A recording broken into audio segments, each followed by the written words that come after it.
A story is told about a man who in 1968 called his parents.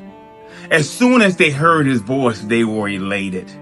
They were so excited to hear from the son they hadn't heard from in 4 years. He said, "Mom and Dad, listen, I got great news. I'm coming home." You see, he had served 2 tours in the army and they'd missed him so badly. So they said, "Great, fantastic. What time will you be here?" He said, "Before I tell you that, let me share this with you. I'm coming home with a friend." Mom and Dad said, "No problem at all, son. What time can we be at the airport?" He said, "Okay, Mom, Dad, slow down. Not only am I coming home, but the friend I'm bringing with me lost an arm and a leg in war." "Not a problem. Would be so honored to meet someone who's given such a great sacrifice to his country," his dad said. "So what time can we be at the airport?" "Slow down, Dad," his son said. I gotta add something else. You see, my friend who I'm bringing home with me, I want him to move in with us." There was a pause on the phone. And then the dad said, "Okay, let's talk about it when you get here. Are you flying Delta? Are you flying American? What flight are you taking to come home?" The son said, "Dad, before we talk about that, I need to find out if he can live with us." His mom asked, "Live with us?" He said, "Yeah, I want him to live with us permanently." The dad said, "Son, I don't know if that's something we should talk about right now, but I tell you what, as soon as you get home, we'll discuss it face to face." The son said, No, Dad, I gotta know now. My friend needs a place to live. He's in this terrible condition. Can he live with us?" At this point, the mom said, "Well, if you need to know right now, the answer is absolutely no. You see, we just retired about 3 years ago. We barely make it by as it is. After all, what will people think if they see this guy around our house permanently? Now, we'll take you. Of course, you can come here. This is your home and we'll let you get reestablished. But living with somebody like that, by the way, don't they have homes for people like that? Isn't there places that he can go? After all, he served the country. Why can't he go there and live? But as far as living here, now, no, that's not happening. Now tell me, what time can me and your dad come and pick you up?" There was silence. And then they heard the phone drop. They tried to call him back, but he didn't answer. A week passed. 2 weeks passed. They heard nothing from their son.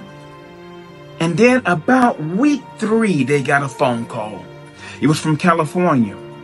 The voice on the other end said, "Is this Mr. and Mrs. Jones?" And they both said, "Yeah." And he said, "Well, listen, I got bad news for you. You see, this guy jumped out of a high rise and we suspect it was your son." The mom and dad said, "No, it couldn't have been our son. He just survived several years in the war. He wouldn't have jumped out of a high rise." But anyway, they went to California to meet him, because they knew his son wouldn't do that, but thought maybe the son had given his ID to someone else, and that may be the cause of the confusion. Well, as they got to the coroner's office, sure enough, it was their son. The mother pulled back the sheet and she saw those eyes, and it was unmistakably their son. She fell to her knees in tears. The father was transfixed in the position as he stood over the body of his now dead child, his only child. But then he pulled the sheet down a little further and further, and he noticed that his son had one arm and one leg. Now, please excuse me for starting off with such a graphic story, but the purpose behind the story is very simple.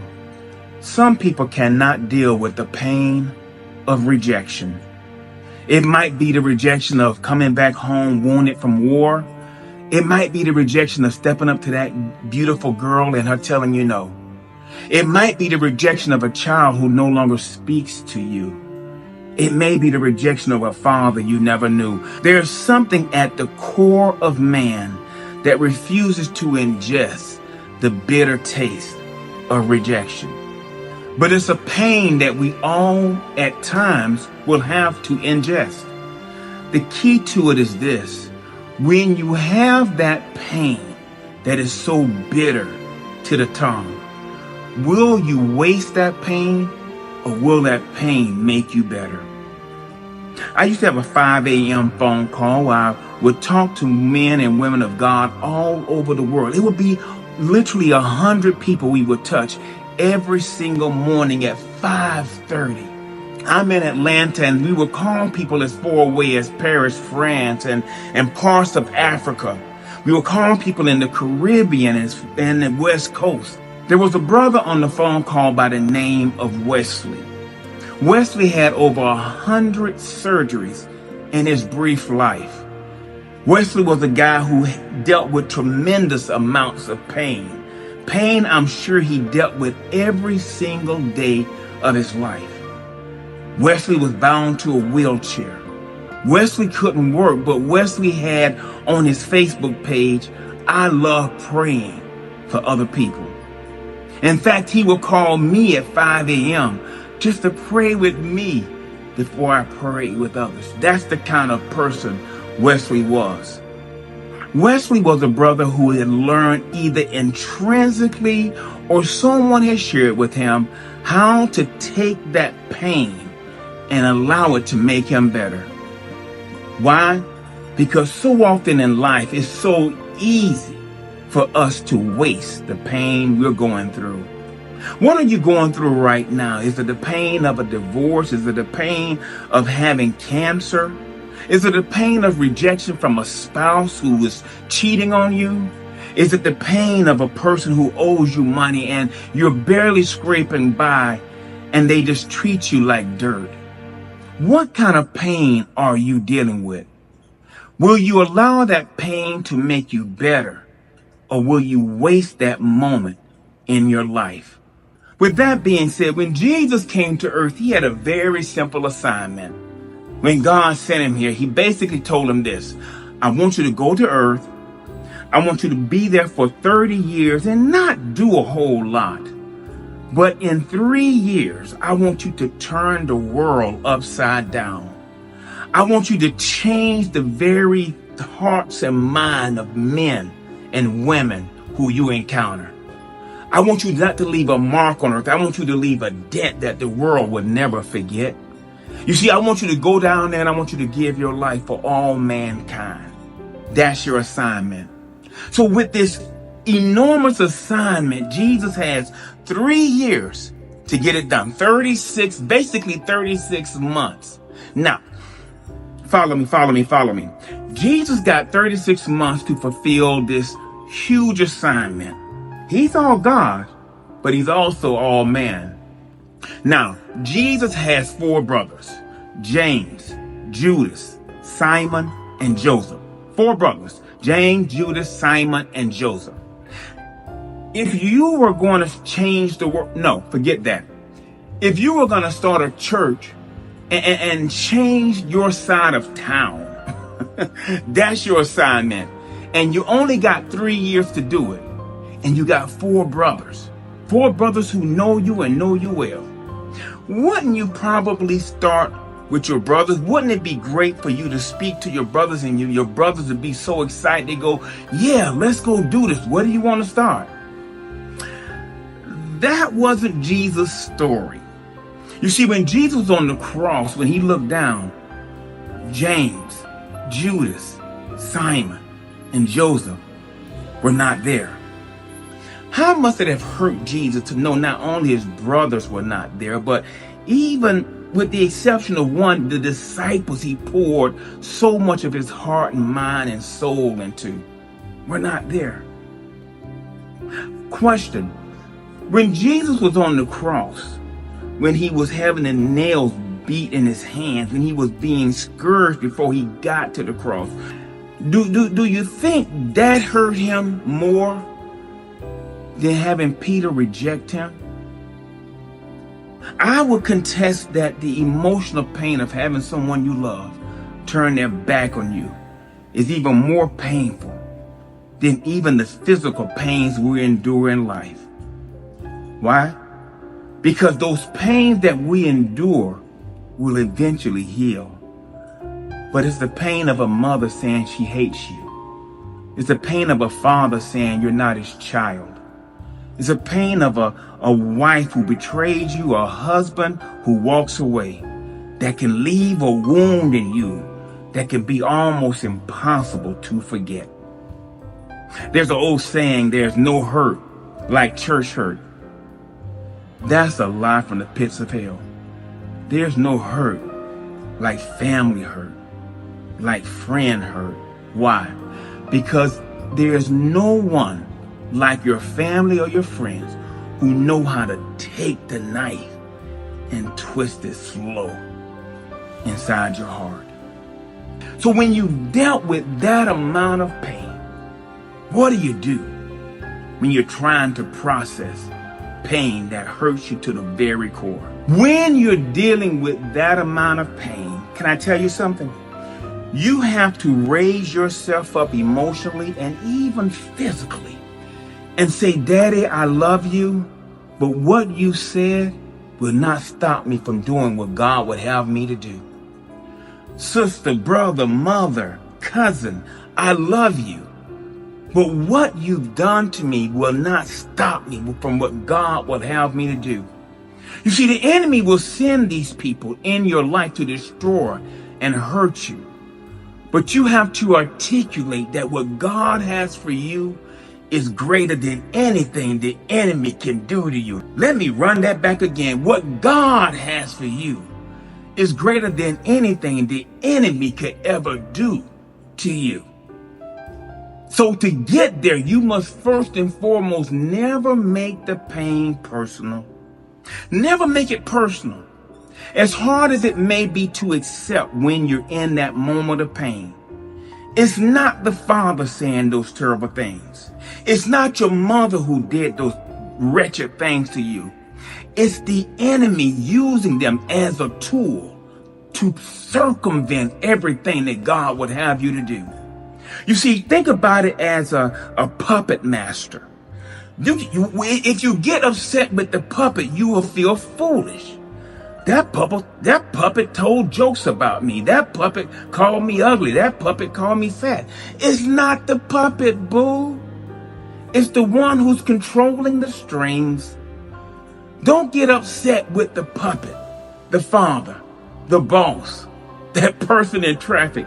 Never allow them to upset you, but set your eyes on the one who's causing them to inflict all that pain in your life. You see, greater is he that is in you than he that is in the world. So if you focus on the ones who are in the world and thinking that they're the enemy and not the one who sent them, you are then lowering yourself to their level. Greater is he that is in you. You raise yourself up to be the person God would have you to be. You see over the foolishness that they're talking, the hurtful things that they're talking, the things that were said to mortally wound you, the things that were did to destroy you. You look over it. And if it's difficult to do that, ask the Holy Spirit to help you. Say, God, listen, I'm going to need your help on this one. I mean, that one hurt me. What she said hurt me. What he did ripped my heart out. God understands that. He wants you to come to him for help. So ask God for help, and not only to build you up inside, but to help you with what to say to them, so that you can rise above the pettiness of these satanic and demonic attacks upon your life. You see, people can be very petty. They can be very childish. They can act foolish sometimes. Why? Because they're basing their actions on guttural feelings. There's a common trait with all living things. It can be an amoeba. It can be a worm. It can be a jellyfish. It can be a lion. It can be a monkey, a bear, or even man. We all share one thing in common. Can I tell you what that is? We have a need to survive. We want to survive. No matter what the insect is, if you hurt it, it's going to move. It wants to survive. So when people feel they're being threatened, their basic fleshly instinct is to act out. And this instinct is sometimes controlled by the enemy. So when you act out, you lose a little control. It's an impulse action. So when you're acting without thinking, the enemy can get you to say and do things that you may not have done had you been thinking sober-mindedly. So don't get upset with them, because we all are created to survive. Now, survive might mean putting you in your place. Survive might be in saving face. Survive might be in trying to get the upper hand. That's their childlike way of surviving. Don't fall for the trap. Set your affection higher. You be bigger than the basic instincts of animalistic people acting from fleshly desires. And let God move you in a way that lines up with His walk and His steps and His word in this world. You see, because when you start acting in fear, you act like the enemy. You see, one of my favorite scriptures in the book of Deuteronomy says, "Be strong and be of good courage. Fear not, nor be afraid of them. For the Lord thy God, He will not fail thee nor forsake thee." Again, be strong. Be strong. See, when you're acting strong, you're not acting in fear. When you're acting in fear, it's a level of weakness. It's, I don't know what to do. So God is saying to us in His word, be strong, because strength gives you control. And control allows you to walk as God would have you to walk in the earth realm. So my friends, be strong. When you're feeling like someone is attacking you, be strong. When you're feeling like someone has walked away, raise your head up and be strong. And be the person that God would have you to be. Because if you fall for the trick of being weak, if you fall for the trick of allowing the pain they inflicted you with to destroy you, to make you more like them, then you've lost. But don't allow that pain to be wasted. Endure the pain, endure the suffering like a good soldier. But when you've endured it, my friend, be strong and be encouraged, and know that God will see you through. Beloved, thank you so very much for joining us at Grace Addicts, where our motto is very simple. We think it should be easy for men and women to come to Christ. Listen, before you leave, check out this video right here. It's a biblical guide to manhood. And if you've already seen it, check this one out here. This one has been especially picked for you. I love you. God love you. And there's nothing you can do about it. Be blessed, my brother. Be blessed, my sister. Go with God. Be blessed. Bye-bye.